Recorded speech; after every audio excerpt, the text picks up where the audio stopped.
अस्सलाम वालेकुम dear student, कैसे हैं आप सब। आई होप सब खैरियत से होंगे। मैं हूं आपका इंग्लिश मेंटर मकसूद और आप देख रहे हैं इंग्लिश विद मकसूद। आज एक न्यू टॉपिक के साथ हाजिर हुआ हूँ। हमने सीरीज़ स्टार्ट की हुई है डिफरेंट सेंटेंसेस की ना, कह लेंगे स्पोकन इंग्लिश के मुख्तलिफ लेक्चर्स की भी। तो आज हम जो करेंगे वो हमारा जो लेसन है या सेशन है उसमें हम जो डेली के 30 तकरीबन सेंटेंसेस ऐसे होंगे जो नॉर्मली यूज़ वगैरह होते हैं घर में या इधर उधर आप रोज़मर्रा ज़िंदगी में इस्तेमाल करते हैं। तो उनके अहम फ़िक्रात के बारे में सेंटेंसेस जो इम्पोर्टेंट हैं उनको आज डिस्कस करेंगे। उनका आज हम देखेंगे कि क्या सेंटेंस बनता है। तो ये जी आज का हमारा है जी लेसन या सेशन, रोज़मर्रा बोलचाल में इस्तेमाल होने वाले 30 अहम फ़िक्रात मीन English sentences for daily use.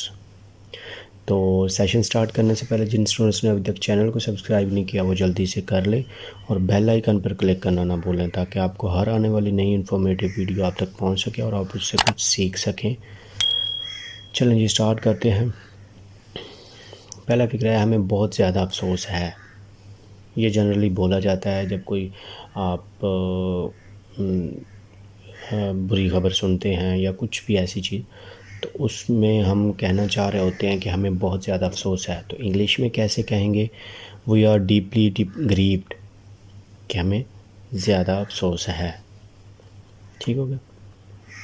Next है जब आप किसी को कहना चाहते हैं कि आप अपनी बात पे कायम रहें, तुम्हें अपनी बात पे कायम रहना चाहिए। You should keep your word. ठीक है, तो किसी को ये कहने के लिए कि आप अपनी बात पे रहें या अपना वादा पूरा करें, तब आप बोलेंगे you should keep your word. Next है जैसे कोई क्लास में आपसे कोई जूनियर होता है स्टूडेंट्स, या कह लें आप 10th क्लास में है तो वो 9th में होगा, तो वो 1 साल आपसे पीछे है। या किसी भी फील्ड में अगर कोई आप आपसे 1 साल पीछे है या चंद साल पीछे है, तो आप किस तरह कहेंगे? He is junior to me by 1 year. अगर 10 साल है तो by 10 years, mean he is junior to me, वो मुझसे जूनियर है या मुझसे पीछे है। अगर जितना भी अरसा है वो आप बोल सकते हैं। नेक्स्ट है जी आप इससे बच नहीं सकते। जनरली कोई ऐसा सिचुएशंस हो जाती है, जैसे कोई फॉर एग्ज़ाम्पल कोई कत्ल कर देता है, तो आप उसको कहते हैं भी आप इस कानून के शिकंजे से नहीं बच सकते, मीन आप इससे बच नहीं सकते। तो आप कैसे कहेंगे? You can't escape it. ठीक है, तो आप इससे बच नहीं सकते।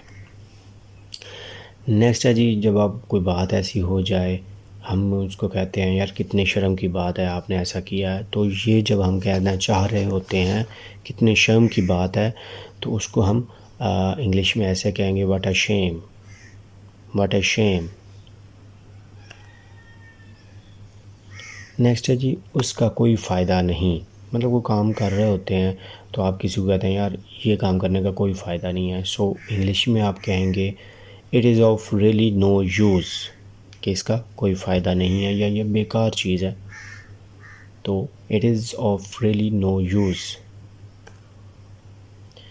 नेक्स्ट है जी गर्मियों में बिजली बहुत जाती है, तो इंग्लिश में कैसे कहेंगे? The electricity goes of more often in the summer.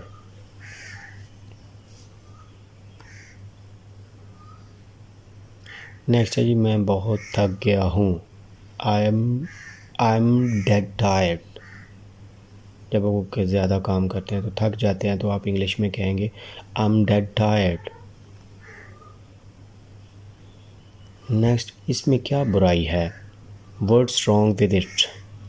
मतलब कोई काम कर रहे हो तो कोई कहता है यार ये ना करो ये गलत है, तो वो बंदा पूछता है कि इसमें क्या बुराई है, तो इंग्लिश में पूछेंगे व्हाट्स रॉन्ग विद इट, क्या गलत है क्या बुराई है। नेक्स्ट है जी वो आपकी बहुत इज़्ज़त करते हैं। They respect to you a lot, they respect to you a lot.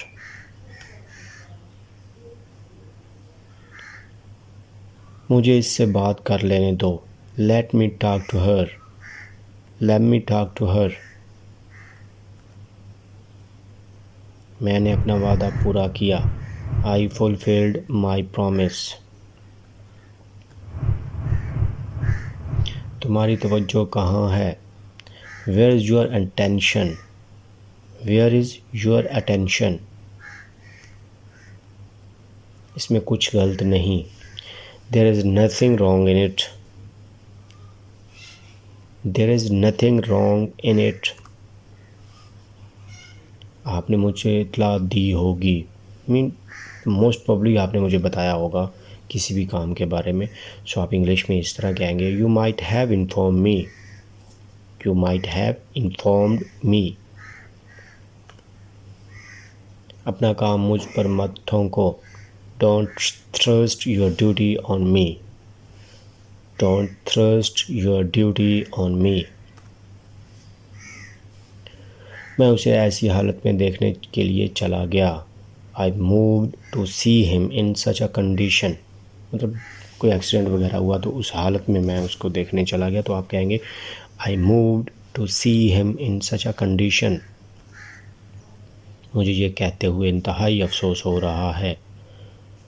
I am extremely sorry to say this, I am extremely sorry to say this.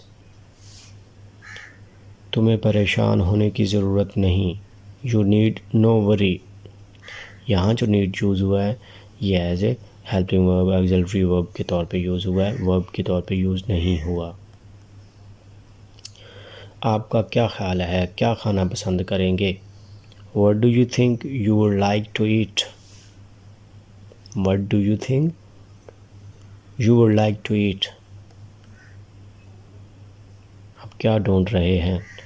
What exactly are you looking for? Look for कोई चीज़ ढूंढना, तलाश करना। What exactly are you looking for? आपके मिजाज कैसे हैं या आप कैसे हैं। How are you भी हम बोलते हैं, तो आप ये भी कह सकते हैं How do you do, कि आपके मिजाज कैसे हैं, आप कैसे हैं। आप इस this is another way to ask how are you। उससे मुझे हंसी आती है, It makes me laugh। वो घर किराए पे चढ़ा हुआ है, मीन कोई घर किराए पे दे दिया है, तो that house is occupied, that house is occupied. आपको अपने आप पर शर्म आनी चाहिए, मतलब कोई ऐसा काम हो जाता है क्लास में या कहीं भी, तो आप उस बंदे को कहना चाह रहे हैं, उस पर्सन को, कि आपको अपनी आप पर शर्म आनी चाहिए कि आपने ये काम किया। तो कैसे कहेंगे? You should ashamed of your self, You should ashamed of yourself। किसी को बुरा ना कहो, Don't speak ill to anybody, Don't speak ill to anybody। क्या तुम होश में तो हो? Are you in your senses, Are you in your senses। होनी को कौन टाल सकता है? Who can change the destiny, Who can change the destiny। Mean जब कोई होने वाली होती है तो बंदा वैसे अक्सर किसी के साथ कोई मिसहैप हो जाता है तो हम उसको कहते हैं यार होनी को कौन टाल सकता है, मीन जो होना होता है वो तो हो ही जाता है। नेक्स्ट है जी, अगर वो तुमसे बात ना करे तो, what if he doesn't talk to you, what if he doesn't talk to you. उसने CSS का इम्तहान पास कर लिया है, या कोई भी एग्ज़ाम का नाम हो सकता है, तो आप इस तरह कहेंगे he got through the CSS exam, he got through the CSS exam। या कह लें he got through the, कोई भी एग्ज़ाम का नाम है आगे एग्ज़ाम। तो डियर स्टूडेंट्स, ये थी आपका आज की क्लास, आज का हमारा सेशन। आई होप आप लोगों को समझ आई होगी। तो लाइक करना और शेयर करना ना भूलें। इसके जो PDF है वो मैं डिस्क्रिप्शन लिंक में उसका लिंक दे दूँगा, आप वहाँ से डाउनलोड कर सकते हैं ताकि आपको बाद में भी हेल्प हो सके। ठीक है, तो यहाँ पे CSS था, ये तो CC आ गया, मिस्टेक है। तो जो PDF मैं अपलोड करूँगा तो वहाँ पे मैं इसको करेक्ट कर दूँगा। अपने फ्रेंड्स के साथ शेयर करना ना भूलें, लाइक करना ना भूलें। Thank you for watching. मिलते हैं नेक्स्ट क्लास में, तब तक के लिए अल्लाह हाफिज़।